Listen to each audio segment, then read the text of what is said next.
Bismillahirrahmanirrahim. Assalamualaikum warahmatullahi wabarakatuh. Alhamdulillah. Alhamdulillahillazi wahdah. Asyhadu an la ilaha illallah wa mawalah wa la quwata illa billah. Wa asyhadu anna Muhammadan abduhu wa rasuluhu la nabiyya ba'dah. Allahumma shalli wa sallim ala sayyidina Muhammad wa ala alihi wa ashabi ajmain. Ma'asyiral muslimin rahimakumullah. Hadirin jamaah subuh tamu Allah yang Allah rahmati, yang sama-sama kita hormati Bapak Kades Desa Rokan Timur. Kemudian yang kami muliakan para ulama, orang-orang tua-tua kita, nenek mama, cerdik pandai, alim ulama, tokoh masyarakat, tokoh adat, hadirin wal hadirat jamaah rahimakumullah. Alhamdulillah, segala puji bagi Allah Subhanahu wa ta'ala. 5 hari yang lewat, tepatnya pada hari Senin, kita sudah selesai untuk melaksanakan perintah Allah yang cukup berat berupa puasa Ramadan. Jamaah, suatu sisi kita memang gembira. Kenapa kita gembira? Karena baru saja selesai melaksanakan perintah yang amat berat ini. Kita berharap dan berdoa kepada Allah Subhanahu wa ta'ala, mudah-mudahan moga-moga jemaah ibadah kita di dalam bulan suci Ramadan, mulai dari sholatnya, puasanya, tarawihnya, tadarusnya, zakatnya, sedekahnya, Allah terima dan Allah balas di akhirat nanti. Amin ya rabbal alamin. Satu sisi memang kita gembira jemaah. Kenapa? Karena sudah selesai perintah ini kita laksanakan. Satu sisi juga ada sedih, ada harunya. Kenapa? Karena harus berpisah dengan bulan suci Ramadan. Entah perpisahan ini untuk sementara ataukah untuk selama-lamanya. Insya Allah jemaah Ramadan itu ada tahun depan. Tapi yang kita pikirkan kitanya belum tentu ada. Ya kan? Ramadan akan ada 11 bulan lagi. Tapi kita belum tentu ada. Kalau Allah panjangkan umur kita, berarti kita akan ketemu lagi. Tapi kalau tidak jamaah, berarti ini Ramadan terakhir dalam hidup kita. Pernah nak direnungkan itu jamaah?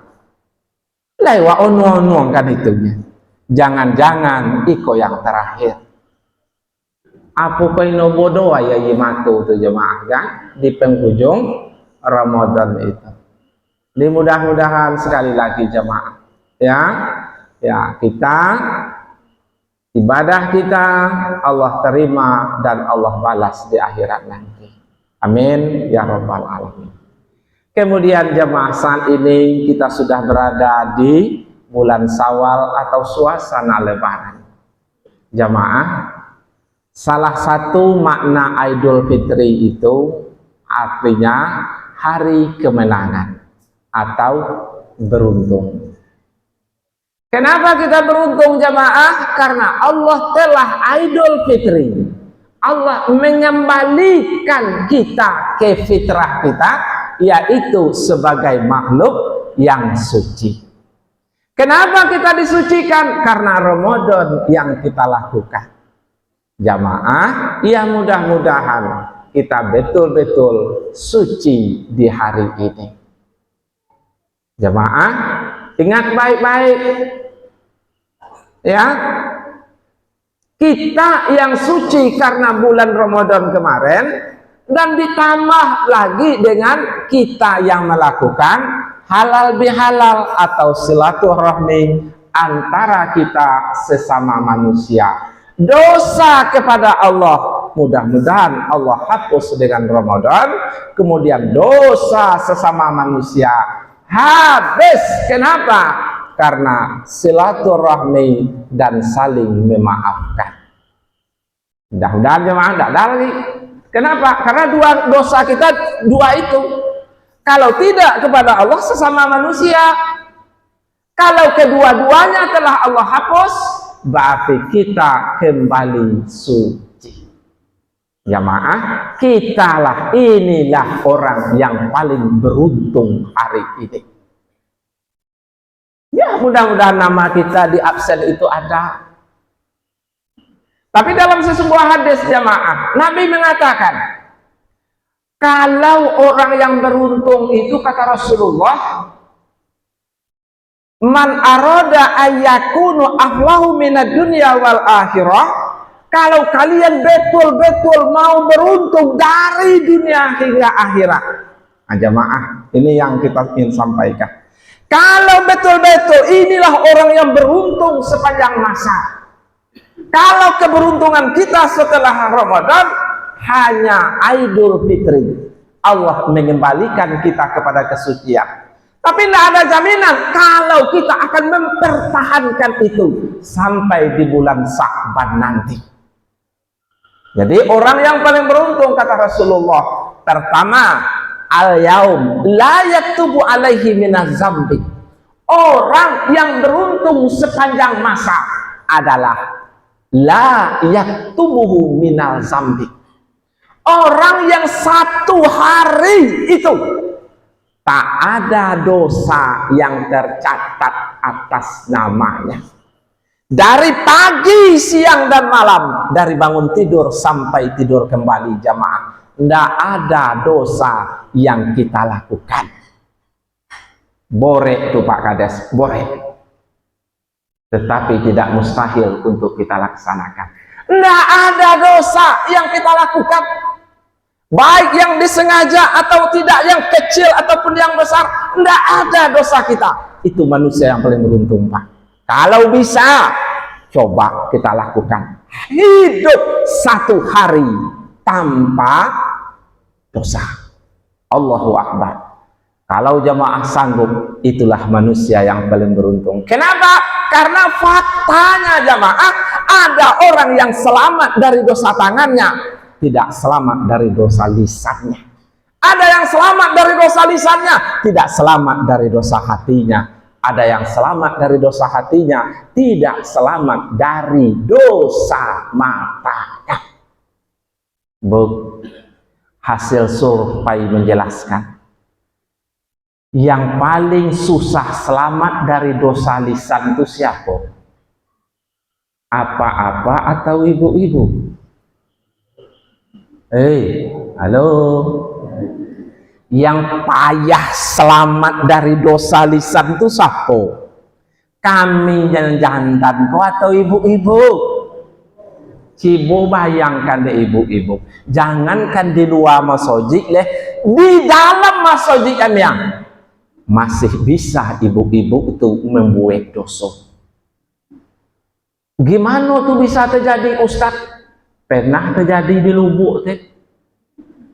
Sedang berdoa betul jamaah. Rupanya dalam berdoa tadi ditengok jai kawannya. Ngomong yang omeh. Sedangkan jainya terakhir kali memakai cincin wanita tano potang. Kini anaklah SMP. Lah apa lama tuh? Cincin wanita tano pun lama tano Pak. 3 bulan sudah jual Abah hijab. Berapa lama dan 2 bulan ya jemaah sudah osah. Berdosa no, asalkan rela. Tengok omeh kawan. Apanya pikiran? Iko omeh ko atau geram. nak disobuk ome dari manonyo nape duit, nak disobuk grab kok kunyangnya lagang ome.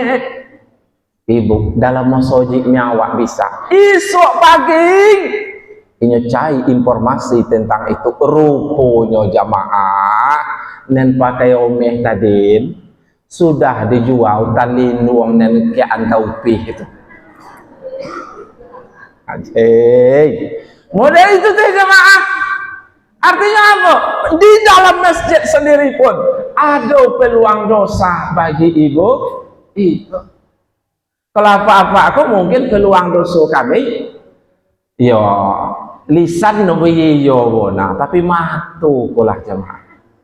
Apa-apa kok mahtu. Kenapa? Salahnya dari ibu-ibu ya. Kalau ada aslatif mengatakan jemaah, ibu-ibu, kami diperintahkan untuk menjaga mata, tapi jangan lupa ibu-ibu untuk diperintahkan untuk menutup aurat. Kalau lagi iko kan nopo doso kami nengok mbotoloku ya. Kalau di luar ada peluang doso itu jemaah. Hadirin jemaah yang saya muliakan. Jadi jemaah tolong jago diri awak dari doso. Cibo bayangkan dek jemaah ada seorang tokoh sufi namanya Ibrahim bin Adam.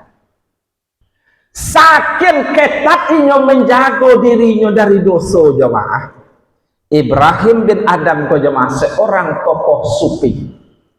Cibo bayangkan.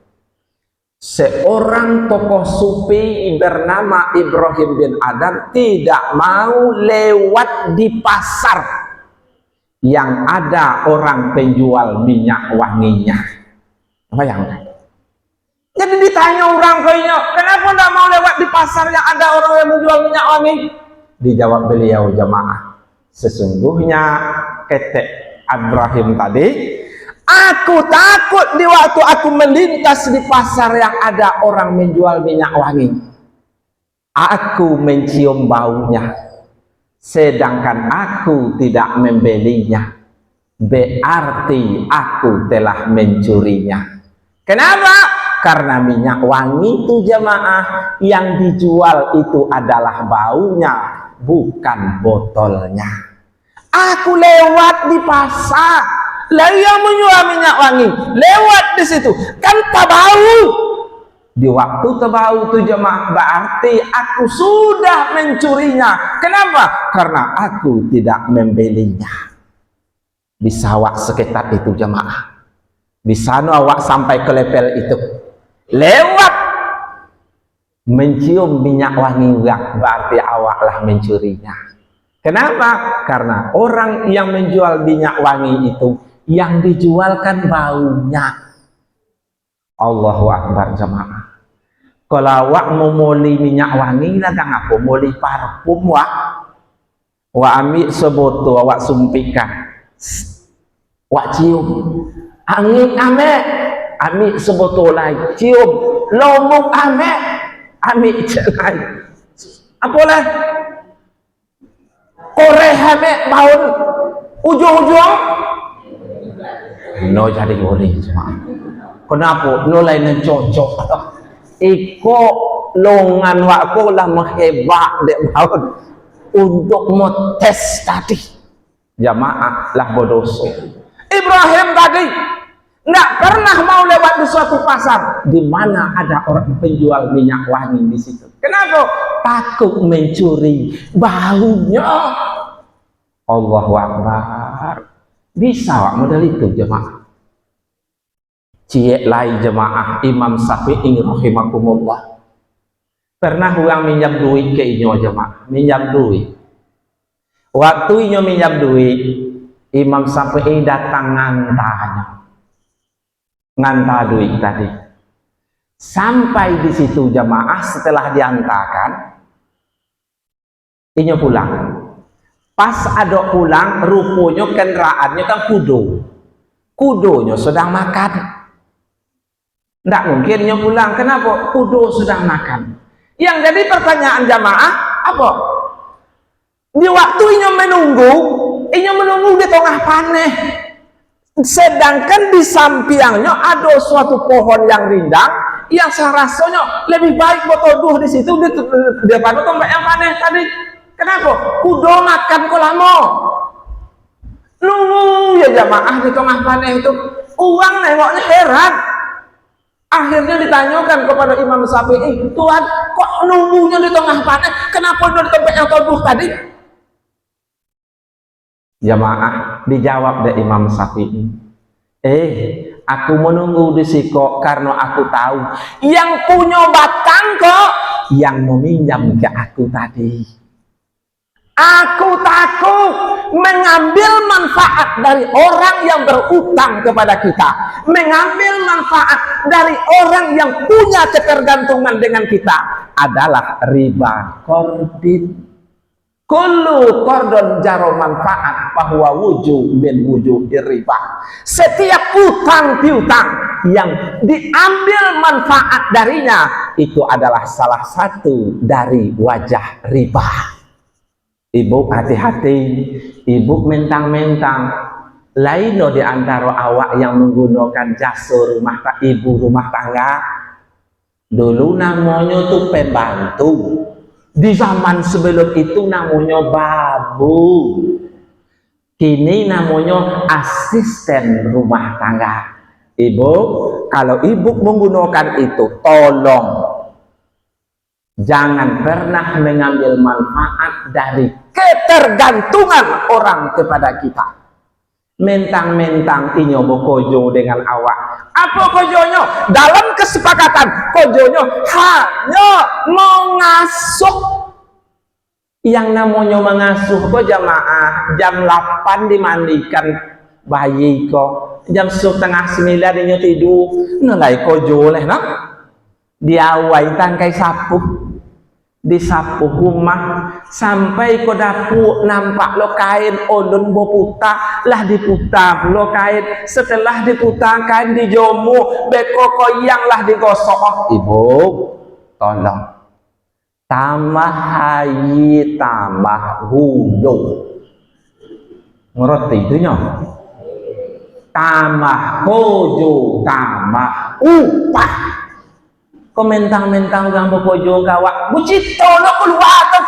Alhamdulillah sianeng yang sejaknya bokojo di rumah apa dek rajin salah kalau ustaz nalai kami suruh no memang nalai ibu suruh no tapi kan nalai ibu togah no seharusnya disuruh kalau memang no sanggup menambah upahnya togah. Kenapa? Mengambil manfaat dari orang-orang yang punya ketergantungan dengan awak. Riba qardin. Nah, komentang-mentang inyo anak somang awak. Mentang-mentang inyo mau merosih kebun sawit awak. Inyo mau manen kau, inyo mau lunas, inyo memelihara kebun awak. Awak kukudo ya. Jamaah riba qardin. Boleh no.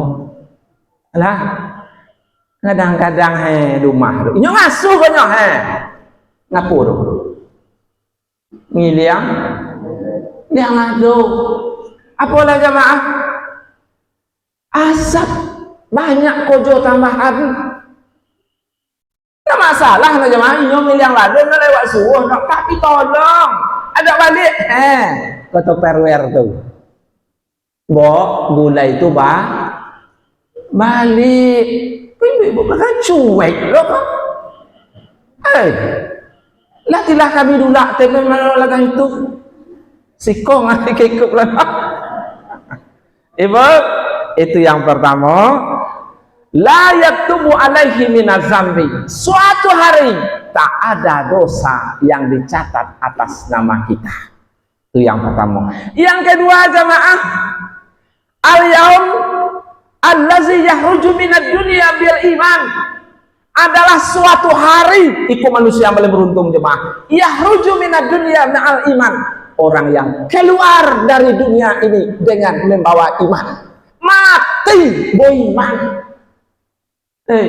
bo iman kok banyak mati calon-calon kanya dianggau mau nya dianggap isuk jangan gitik kami no Angau ko jo ngitik pak no. Ngitik kami jamaah. Ada sebuah berita yang mengejutkan jamaah. Di sebuah rumah sakit besar di Jakarta, ada seorang dokter namanya Dokter Komarudin. Dokter Komarudin itu jamaah, kerojonya bagiannya itu bagian rohaniawan.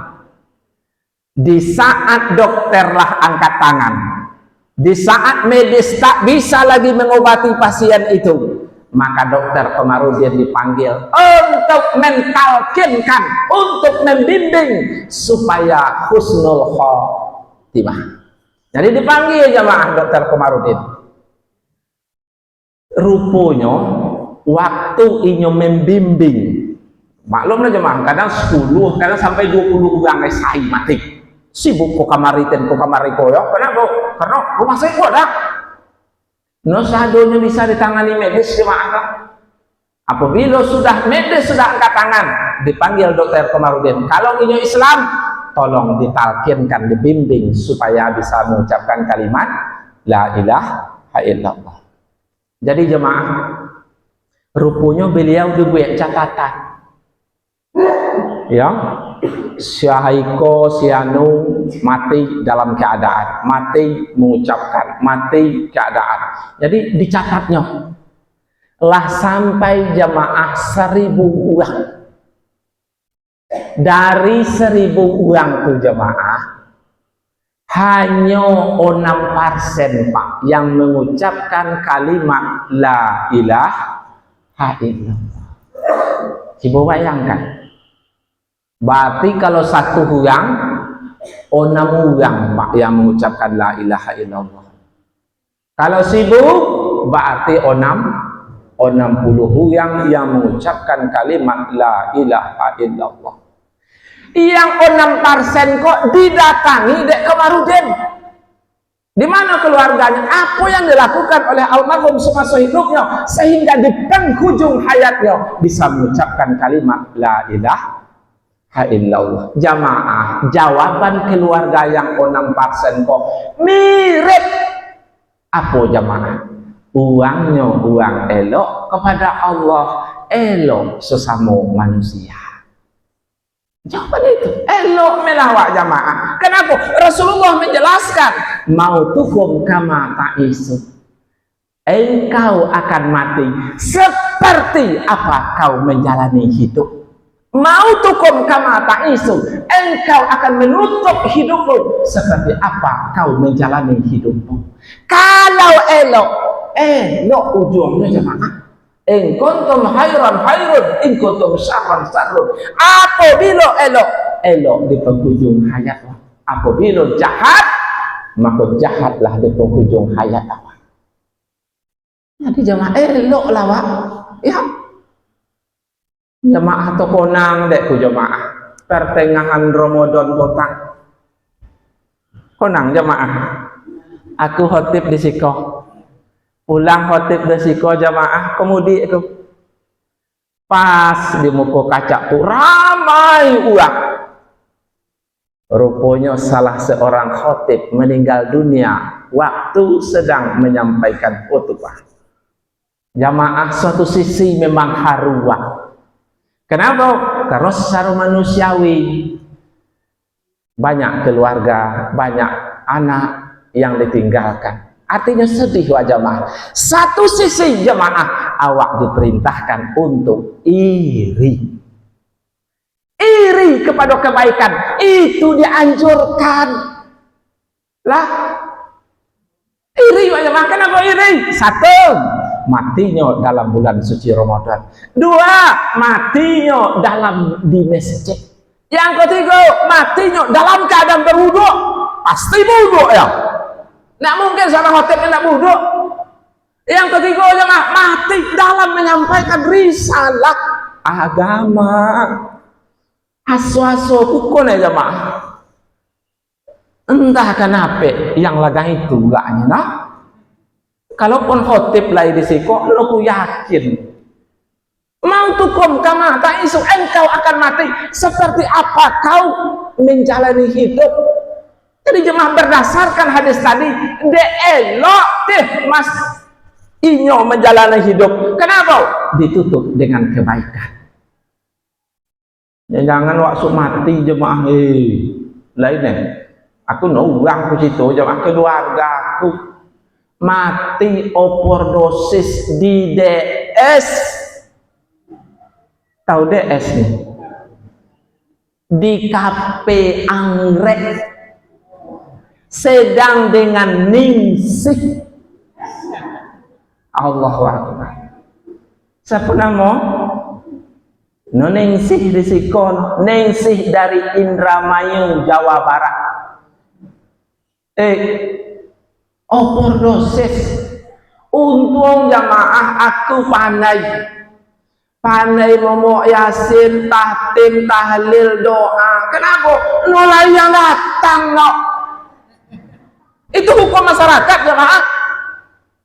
Hukum masyarakat. Oleh hukum Tuhan di akhirat. Aku bawa surat paling banyak 20 gram. Seharusnya jemaah taulah rumahnya di tengah kampungnya. So desa itu berapa jumlahnya? Sekitar 20 yang kenapa? Mati. Minum sedolok coba informasi jemaah dari jam 2 boleh lu sadar lah. Ino sadar sampai asar OTW ke alam barzah mati. Awak khawatir jemaah entah memano awak, tapi yang di pertengahan Ramadan kota Allahu Akbar jemaah. Ulun tentu awak dapat semulia itu. Jadi jemaah tolong ya, orang yang paling beruntung adalah orang yang yakhruju minad dunya bil iman, orang yang mati dengan membawa iman. Yang ketiga jemaah, allazi yadkhulul minal jannah wa yaqtaminu minan nar, orang yang masuk surga dan terhindar dari neraka.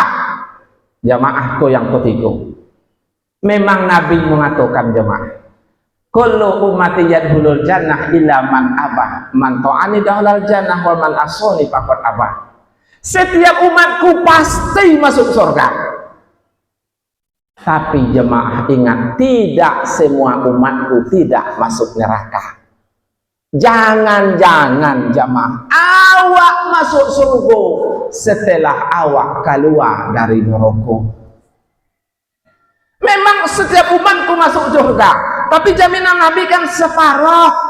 Dijamin masuk surga, tapi tidak dijamin untuk tidak masuk neraka.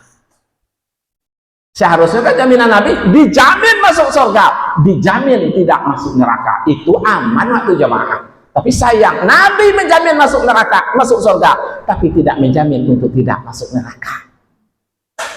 Itu makanya jemaah penduduk surga itu kan 3 macam. Pertama ada duhilal jannah, ada yadhulul jannah, ada ashabul jannah.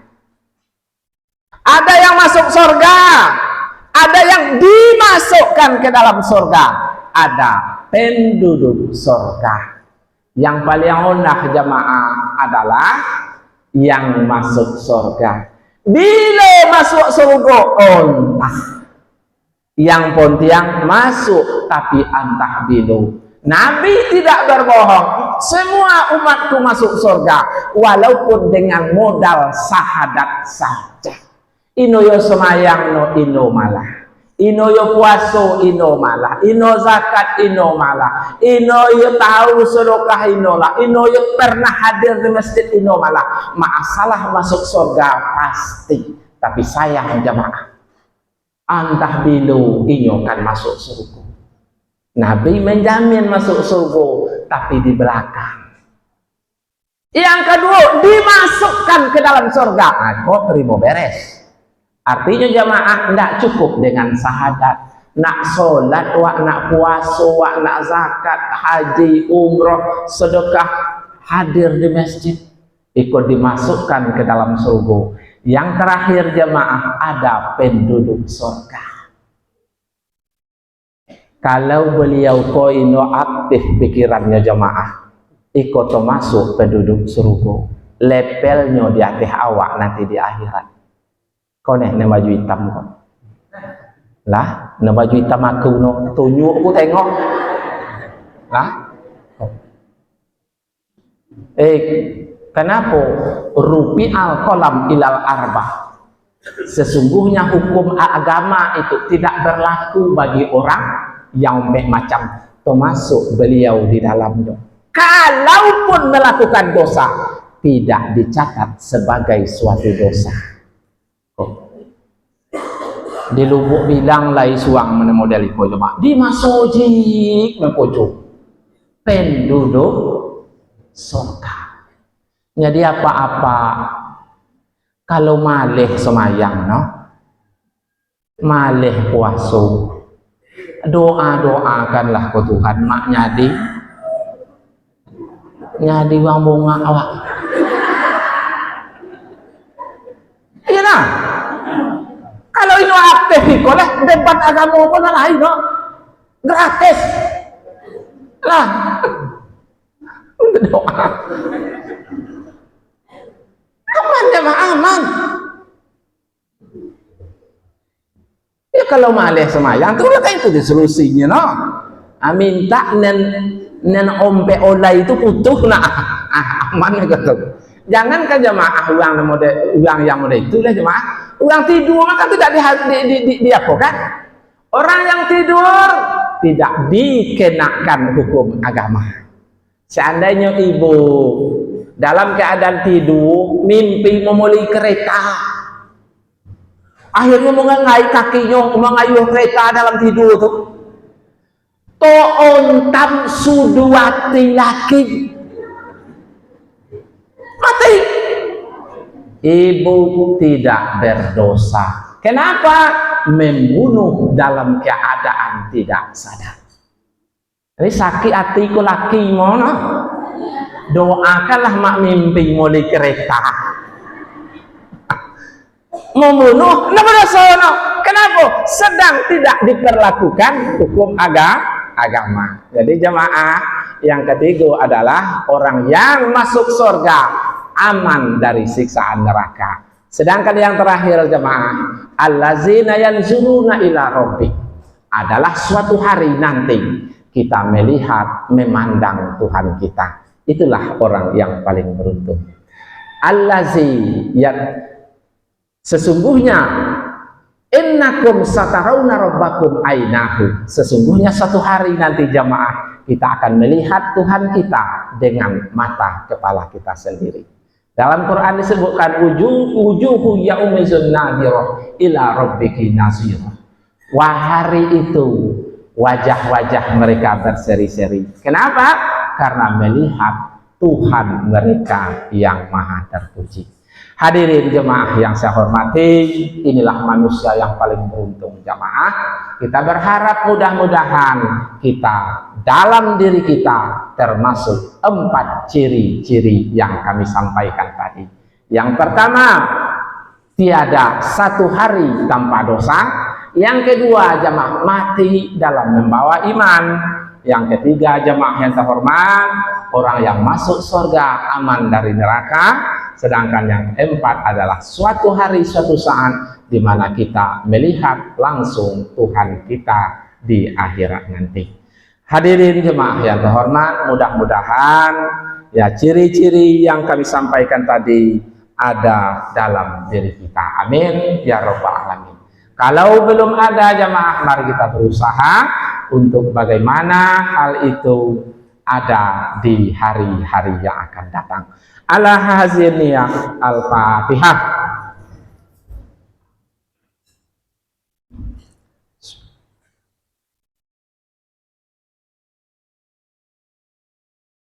A'udzubillahi minasyaitonirrajim. Bismillahirrahmanirrahim. Alhamdulillahirabbil alamin. Wassalatu wassalamu ala sayyidina Muhammad wa ala alihi wa ashabi ajmain. Allahumma sholli ala sayyidina Muhammad. Allahumma sholli ala sayyidina Muhammad. Allahumma sholli wa sholli alaihi. Allahumma azzi alaina rahmah wa ni'mah wa maghfirah kasirah fid dunya wal akhirah. Allahumma afina min kulil bala idunya wa zabi akhirah. sirfana bihaqil Qur'an yasin wa nabil kal karim wasari dunya wasaril akhirah wa qarallahu wa walahum birahmati ya arhamar rahimin. Allahumma innaka afuwun karim halimun tuhibbul fa'fu anna ya karim. Allahumma innaka afuwun karim halimun tuhibbul fa'fu anna ya karim. Allahumma inna nas'aluka ridhaka wal jannah wa na'udzubika min sakhatika wan nar. Allahumma inna nas'aluka ridhaka wal jannah wa na'udzubika min sakhatika wan nar. Allahumma ajirna minan nar. Allahumma ajirna minan nar. Allahumma ajirna minan nar. Allahumma inna nas'alamatan fid din dunya wal akhir wa afiatan fil jasadi wa ziyatan fil ilmi wa barakatan fil rizqi wa taubatan qoblal maut wa rahmatan indal maut wa maghfiratan ba'dal maut. Allahumma hawin alaina ya Allah bis sakaratil maut wa najati minan nar wal afwa indal hisab. Rabbana la tuzigh qulubana ba'da idh hadaitana wa hab lana min ladunka rahmah innaka antal wahhab. Rabbana zalamna anfusana wa illam taghfir lana wa tarhamna lanakunanna minal khasirin. Allahumma rabbana zalamna anfusana wa illam taghfir lana wa tarhamna lanakunanna minal khasirin. Allahumma ighfir lana dzunubana wa liwalidina warhamhum kama rabbawna shighara. Rabbana taqabbal minna du'aana wa hajadana wa maqsudana wa qina azabannar. Wa sallallahu ala sayyidina Muhammad wa ala alihi wa ashabi ajmain. Subhana rabbika rabbil izzati amma yasifun. Salamun alal mursalin walhamdulillahi rabbil alamin. Taqabbalallahu minkum minna wa minkum taqabbal ya karim. Assalamualaikum warahmatullahi wabarakatuh.